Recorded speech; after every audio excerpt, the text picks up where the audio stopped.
Now you're probably wondering why I've gathered you here. It's teenagers in the FBI. Let me put another series. Oh my god, okay. If you ever just wish that you could date any member of One Direction, and I can't wait to read more of her books in the upcoming year. I know it looks like a lot, but it's because I have an entire series in here, but I'm counting it as one book because I make the rules here. So these are my top 10 books of 2024. First, let's start with the series. I have the entire Natural series by Jennifer Lynn Barnes. These, if you haven't read them, you need to. It's teenagers in the FBI. Let me put them in order because I suck at that, apparently. It's teenagers working for the FBI, and I've personally never seen Criminal Minds, but everybody who's read it compared it to Criminal Minds. They're like, it's Criminal Minds, but teenagers.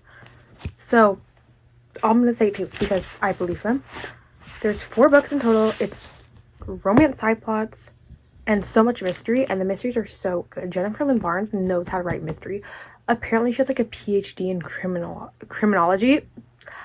So I think that is obviously a big part of it, but she is just so good at it. I genuinely didn't see the plot twist coming in any. Actually, the last one, I saw a few of them.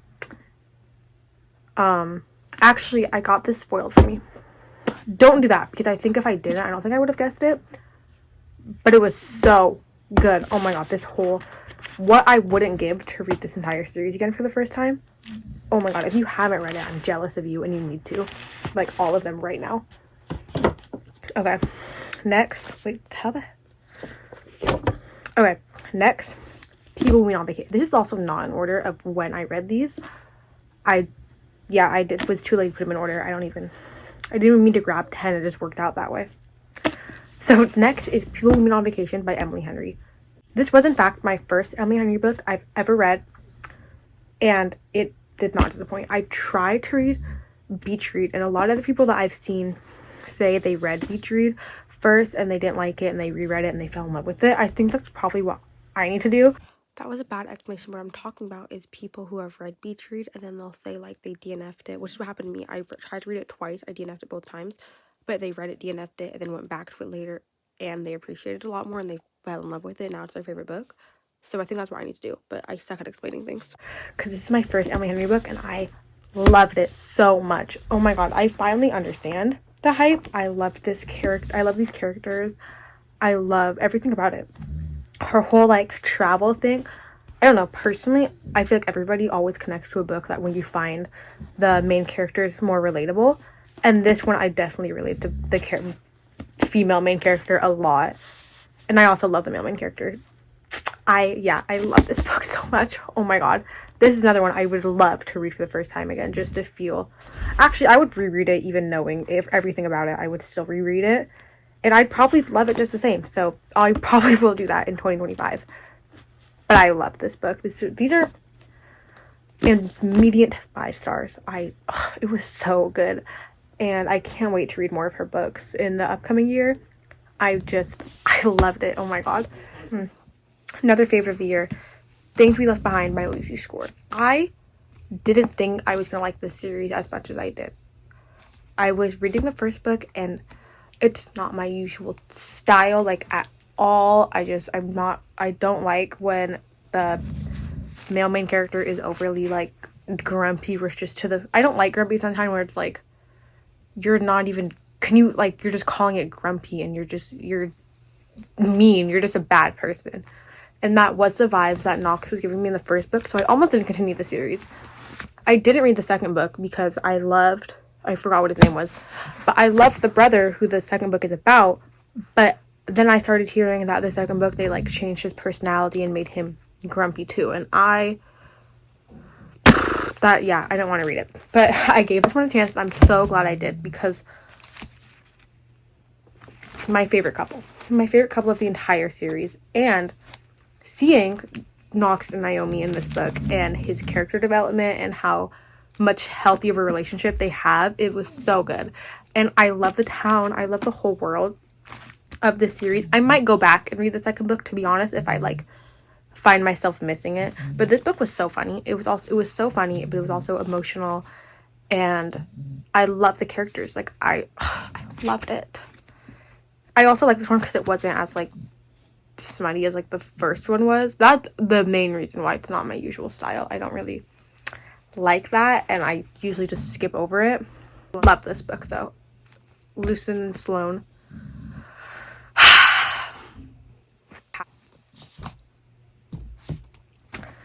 Now, I think we all saw this one coming. I think everybody who read this book this year has it on their favorites list, except for the few people who didn't like it, which I can't understand. At the beginning, it was a little bit rough with all the talk of her being tiny. A lot of people don't like it because of the Wattpad writing, but at the end of the day, I feel like it's such a emotional story, and it's, to be honest, her size is actually like really important to the story.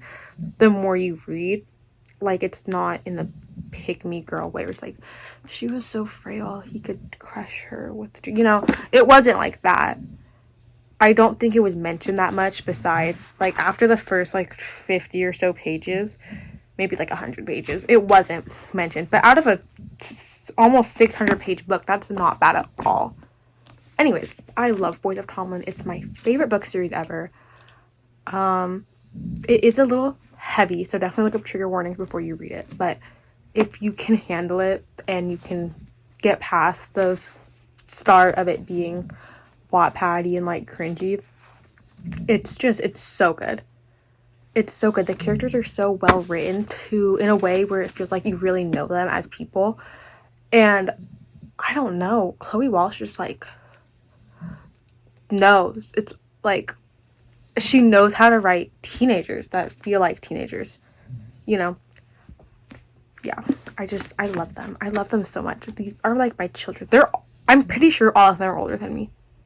I don't actually remember exactly how old they were, but they might be older than me. I know Johnny is. I know the main character in this is, for sure.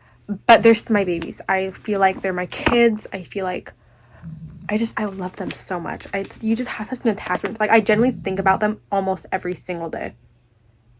I like.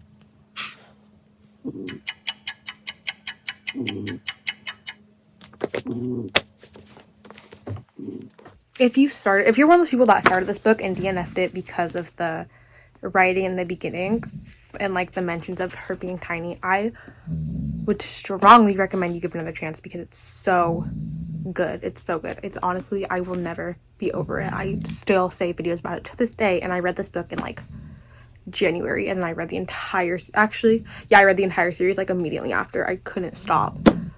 It's so good. This one is a way more recent read.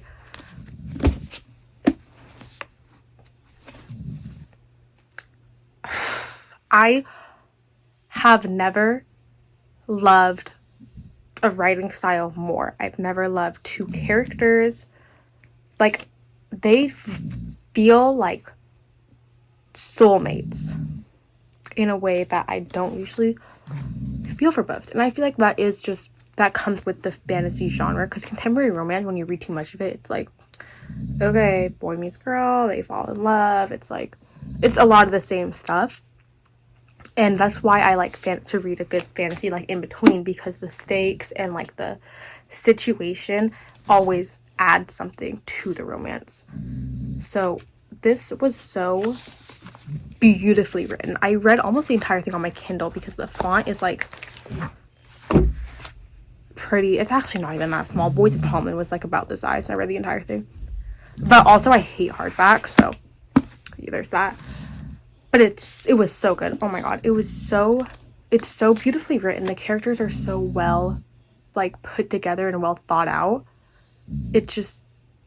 I feel like I really know them. This book and the sequel to it are both on Kindle Unlimited, so if you have that, I would 1000 recommend I would 1000% recommend that you read it. They're so good. I don't even know how to like properly give a review on this book without spoiling it. Basically, Iris and Roman are work rivals, and they're competing for top columnists at their job at the newspaper. But there's a war going on between the gods, and Iris's brother is fighting in the war, and she hasn't heard from him in a while. So she's been using her grandmother's typewriter and just writing him letters and sliding them under her closet door, and they disappear, and she just assumes that they're going to Forrest, and that's her brother's name is Forrest, that they're getting to Forrest, but he just has no way of writing her back, until one day she finally gets a letter back, and all it says is, "This isn't Forrest," and she's really confused, and turns out she's writing to none other than her workplace rival, Roman Kit himself.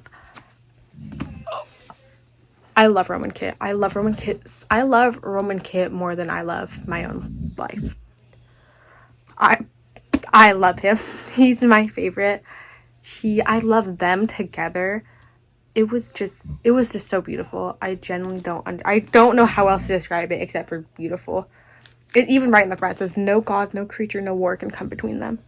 And that's so true. That's like the feeling you get through this book, where it's like, I genuinely can't like see them not being together. And then the ending, it ends on a cliffhanger, so you have to start the second book immediately after. And that's actually what I'm reading right now. I literally just finished this last night, and I haven't stopped thinking about them since, if that tells you anything. Wow, I'm bad at explaining things. Oh my god. But if you like those videos where it's like bring back men who yearn, or like yearning book recs, this is the one. Or like the Crawling Back to You Hosier cover, read it. You should read that. Oh, another series. Oh my god, okay. These books are so fun. These books are actually, they're so fun. Okay. This is Singers Don't Date Fangirls by Clara Nielsen. This isn't my favorite of the book series. I still love it. I love this entire series. It's called the Texting the Boyfriend series, and it's basically for anybody who's if you've ever stayed up at 3 a.m. reading One Direction fan fiction on Wattpad, or if you ever just wish that you could date any member of One Direction, pick up the series. There's a book for every boy. This is Neil Hadley, the youngest member of the band. So it's about this boy band, Take Five, who moves to a small town in Canada, and they go to private school, and each one of them has a book, and it's really fun in writing. Like, Clara Nielsen is generally, she's so funny, and she really knows how to write like swoony romances. Like, there's no smut in any of these. They're all YA, and they're so good. Like, they're so well written. She's literally one of my favorite authors. She is an auto-buy author 1000%. But like, it has text messages in it. Whoa. It has text messages in it, and it's so easy to read, but I still feel like I know the characters really well, and like the book was well thought out. Like, they're not long either. She's self-published on Amazon, so all her books are available on Kindle Unlimited once again, and you can buy the paperbacks too. Now I need this whole series of paperback. I officially read every single book in it, and I want to read all of them again. I love them. They're like, if you miss the feeling of giggling at your phone screen at like 2 a.m. and like kicking your feet and trying not to laugh so loud that you wake everybody up, and you're like, oh, like, if you like reading fluff, this is for you. These books are for you. I would 1000% recommend. If you like YA books and you like fluff, read them. I'm like giddy just thinking about them. Like, this will have you blushing, kicking your feet, and giggling. And also, Clara Nielsen is so nice. Every single review I posted about her book, she comments on. We're Instagram mutuals now. Like, she's just the sweetest woman alive. And there's no reason I can't think of any good reason why you shouldn't read these, unless you don't like YA, because they're so good. And there's also no third act breakup in any of them. It's like, how long is this book? 200 something pages. So it's like literally 150, or it's like an entire book of build up and them becoming friends, or them bantering, or like just a build up in because they're all different tropes and whatnot. It's just an entire book of build up, and then they're together at the very end for like 20 pages tops, and it's so good. And then in every book you see the couples from the other ones, and you're like, oh, I remember when you guys got together. They're so good. You need to read, and if you do read, let me know what you think. You should tag me in the review. Okay. Next, I think everybody who read this book, it's also, again, in their favorites. Because, I mean, come on. Come on. Lynn Painter can truly do no wrong in my eyes. I've read almost all of her books. And I haven't found a single one I haven't liked. I love all of them. They're so good. Better Than the Movies was the first one I read. Like most people, it was her first book ever. I read it like right when it came out, pretty much. And then I read The Do-Over. I read Betting on You is my favorite Lynn Painter book of all times. And that would be in this video if I didn't read it last year. But I've read it 4 times since then. I've like reread it. I reread it constantly. I am Charlie Sampson, if you're wondering. But Wes Bennett, everybody. This book was so good. It was so, like, confusing at the first part to see them not together anymore. Because if you've read Better Than the Movies, you know, like, he's wanted this for a minute. Like, he's wanted this girl since the Sandbox days. What do you mean you broke up? Over the phone? I was flabbergasted. I couldn't. But I did. I read the entire thing. I cried. No, I didn't. But I came very close to crying.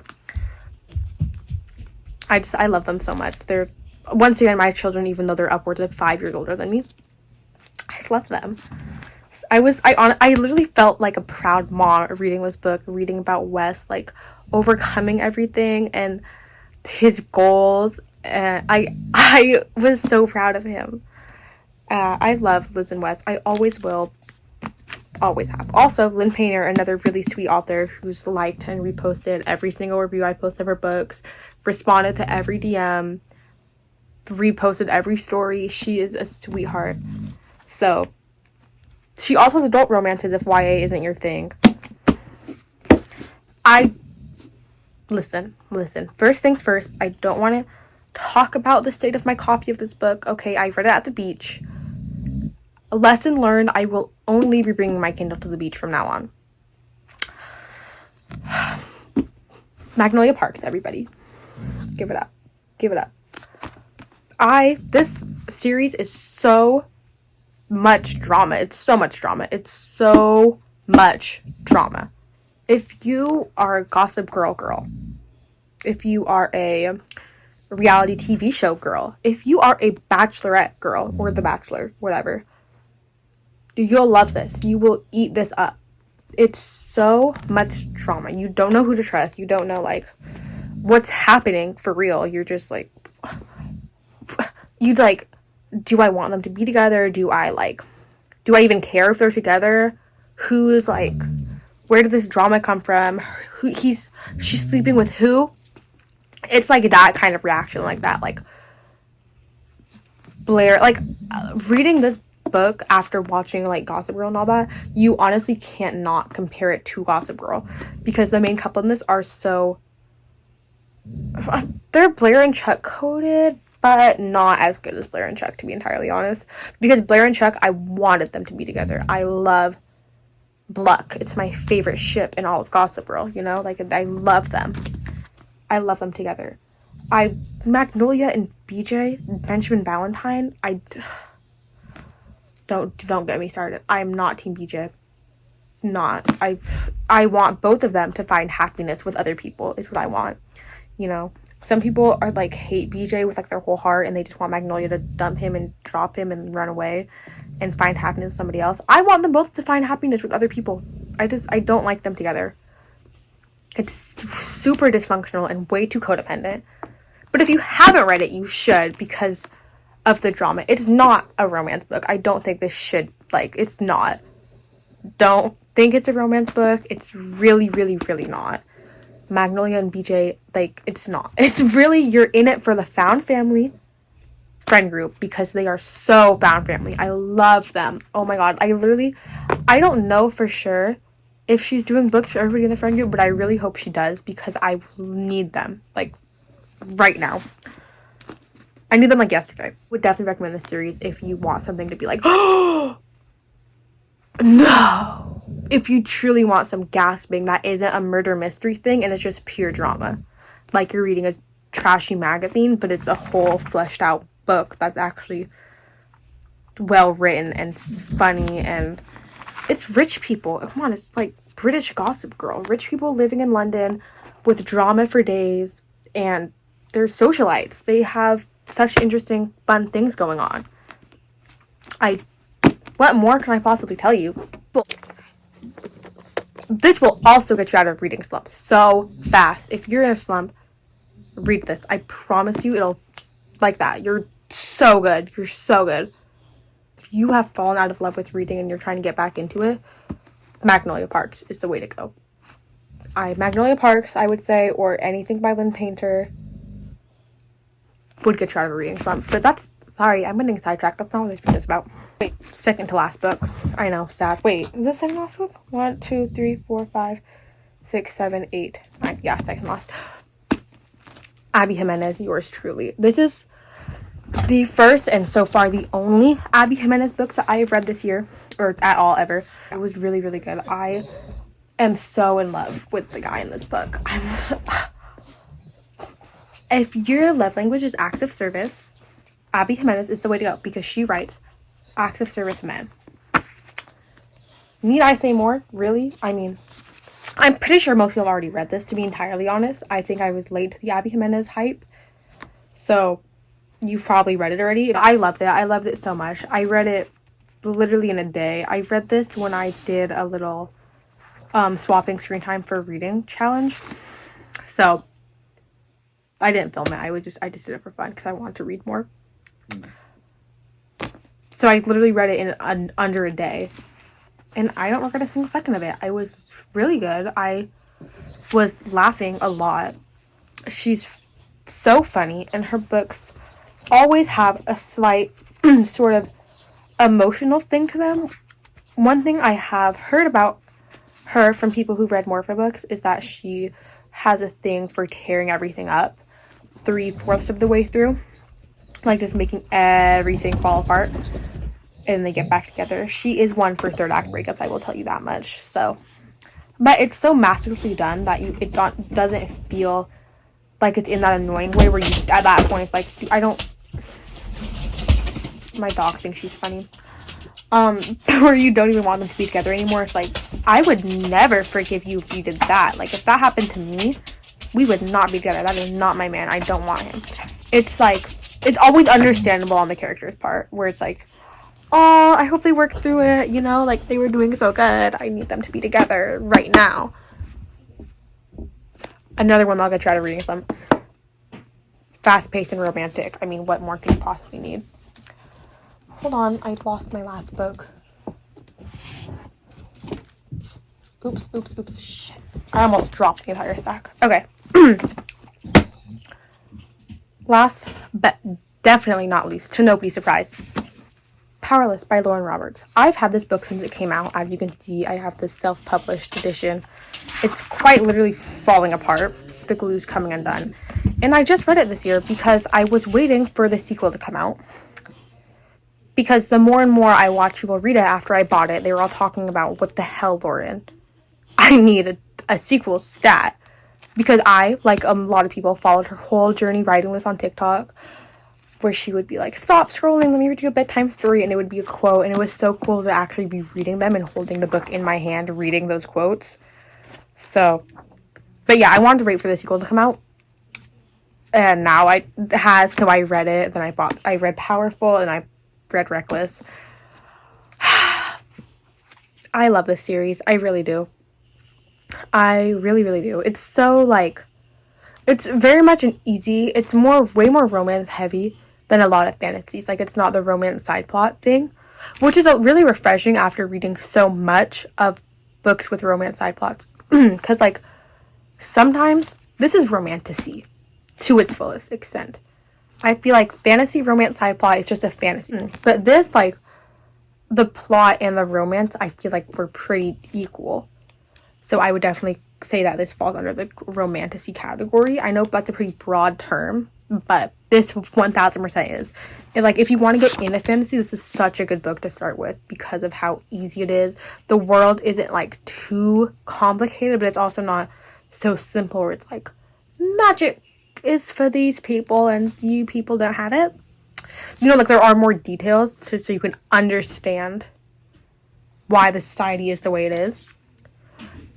But it's comprehensible. If you've read The Hunger Games and you've read Red Queen, or even just one or the other, the magic system is even easier to understand because it's very similar to the two of those. So yeah, love this book. Can't wait for Fearless to come out. I will be there like opening day. I do want, this is completely off topic, but I don't own Reckless because I wanted it in paperback because oh my god. The stutter is insane. I already don't think that my copy of Reckless is going to match my copy of Powerless because this is self-published and Reckless is traditionally published now. So I already don't think it's going to match. But now, even worse, I'm going to have to wait to have a copy of Fearless because that's also not going to match. And I can't. Okay, I'm okay with the paperbacks not matching because eventually I'll get a new copy of Powerless just to make them all match and go together. But, like, the fact that Reckless still isn't out as a paperback makes me so sick.